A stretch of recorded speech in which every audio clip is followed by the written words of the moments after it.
Tidak terkirakan lagi rasa duka dan lelah yang menyelimuti saudara setanah air yang hingga kini masih terjebak di tengah bencana di Pulau Sumatera. Sudah genap seminggu mereka bertahan dalam ketidakpastian akibat banjir bandang dan longsor yang menerpa sebagian wilayah di 3 provinsi, yakni Aceh, Sumatera Utara, dan Sumatera Barat tersebut. Berdasarkan data Badan Nasional Penanggulangan Bencana (BNPB), hingga siang kemarin sudah lebih dari 370 orang dinyatakan meninggal dunia dan lebih dari 320 orang hilang akibat bencana alam yang tak bisa dilepaskan dari kelalaian manusia dalam merawat alam itu. Belum lagi mereka yang terluka selama bencana terjadi.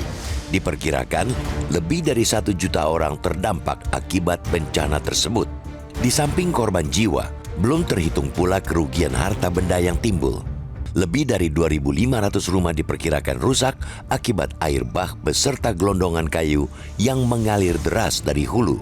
Selain itu, ada kendaraan ataupun perlengkapan rumah tangga yang harus mereka relakan karena tak bisa berfungsi lagi.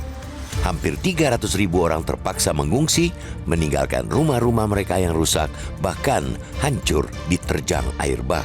Penanganan masyarakat di lokasi-lokasi bencana juga kian terkendala akibat kondisi prasarana dan sarana yang juga tak berfungsi.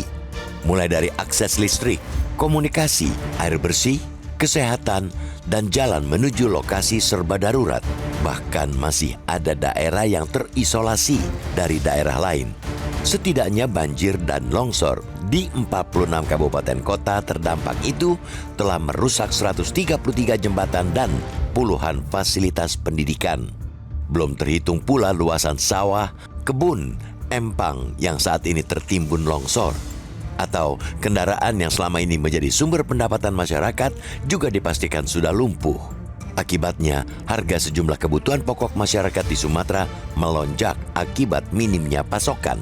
Akan tetapi, negara masih belum menjadikan duka Sumatera sebagai bencana nasional.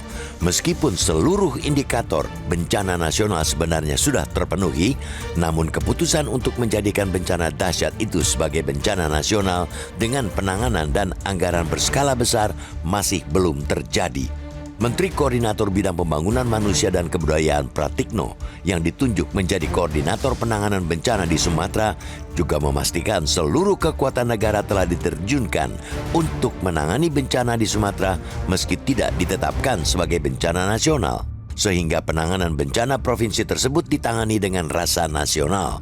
Berdasarkan pedoman penetapan status keadaan darurat bencana diterbitkan BNPB, penetapan status bencana nasional harus melihat kemampuan daerah menjalankan sistem tanggap darurat. Karena itu, penempatan status bencana nasional harus disertai pernyataan resmi gubernur di daerah terkait sudah tidak mampu melaksanakan upaya penanganan darurat bencana. Pernyataan itu pun harus diperkuat dengan kajian dari pemerintah pusat maupun BNPB. Itulah sebabnya, dari beraneka bencana alam yang kerap terjadi di tanah air, sejauh ini pemerintah baru 3 kali menyatakan bencana nasional, yakni saat gempa dan tsunami Flores 1992, tsunami Aceh 2004, dan pandemi COVID-19. Sejauh ini, 3 gubernur telah menetapkan tanggap darurat bencana di daerah mereka. Gubernur Aceh Muzakir Manaf menetapkan status darurat bencana sejak 28 November sampai 11 Desember. Gubernur Sumatera Utara Bobi Nasution menetapkan status darurat bencana mulai 27 November hingga 10 Desember. Adapun Gubernur Sumatera Barat, Mahyeldi Ansyarullah menetapkan status darurat bencana sejak 25 November hingga 8 Desember. Bila melihat kesiapan pemerintah daerah, publik tentu masih bertanya-tanya karena kunci penetapan status bencana nasional ada di pemerintah daerah bila mau sadar diri dan mengakui tidak mampu lagi untuk menangani bencana. Wakil Gubernur Sumatera Utara Surya misalnya hingga kini memastikan bantuan logistik dari pemerintah mencukupi, namun distribusi logistik terkendala karena akses menuju lokasi bencana yang masih tertutup. Logistik bantuan yang ada justru tidak bermanfaat bagi korban bencana karena tidak tersalurkan.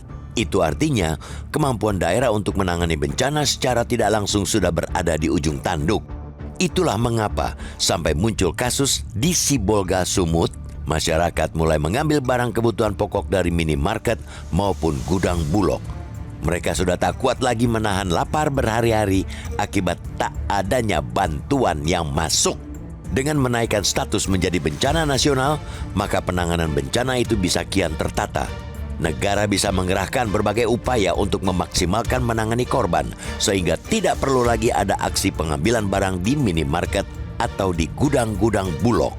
Masyarakat butuh bantuan kebutuhan fisik paling asasi, yaitu sandang, pangan, dan papan segera. Apa yang terjadi saat ini ialah penanganan yang masih bersifat tambal sulam karena sejumlah keterbatasan yang dihadapi oleh pemerintah daerah. Dengan penetapan status bencana nasional, berbagai kendala itu bisa diterabas, sehingga para korban segera mendapatkan bantuan yang sampai di tangan mereka. Bukan bantuan yang melimpah, tapi wujudnya tidak hadir karena terkendala dalam proses pendistribusiannya. Jelajahi cara baru mendapatkan informasi. Download Metro TV Extend sekarang.